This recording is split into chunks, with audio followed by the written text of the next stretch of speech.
Ağsaqqal, sənin sualım son zaman bir də görsən küçədə bayırda adamlar evsiz, eşiksiz, skameykada qalırlar, tində qalırlar və bəzi insanlar onlara laqeyd yanaşırlar. Heç salam belə vermirlər. Necə baxsan bu işlərə? Çox pis. Elə adama yaxınlaşıb bir qayğı göstərmək lazım, bir kömək eləmək lazım. Nə böyük şeydə ona bir dəstək olmaq. Nə insanın vicdanı olmalıdır. O adama baxanda sən sızıldamalısan, yaxınlaşıb bir kömək eləməlisən. Elə şey olar. Bəs Ağsaqqal, elə birisini görsəydi, siz onu aparıb evdə ona qalmağa yer, yemək, yəni baxardınız ümumiyyətlə, qayğı göstərərdiniz. Əlbəttə baxardım. Pararam ona evimə, yedizdirərəm, içdirərəm, bir qismət sonra qoyaram. Onun elədiyi mənim ömrümün axırına qədər bəsdir. Yəni siz onu evinizdə saxlayarsınız. Niyə saxlamıram? Nə böyük şeydir ki, bir ağız da. Onda Ağsaqqal, bizim bax belə küçədə qalan bir şəxsimiz var, evsiz, eşsiz. Bunu apara bilərsiniz də evinizə. Yox. Necə yox?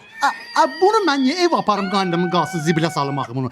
Mən özüm zibildəyim. Heç qaynamla cöməli qala bilmirəm. Evdə məni boğazlayır, xitlədir, imkan vermir yaşamağa. Gəl bir yerdə yatıram, gəl blokda yatıram. Bunu necə zibilə salsan? Sən qaynanla qalsan? Qaynamla qalanam sən eşsən. O sən nə nankör adamsın ha? Eşsən, Yunankördur. Bir dənə yer tap, bir yerdə.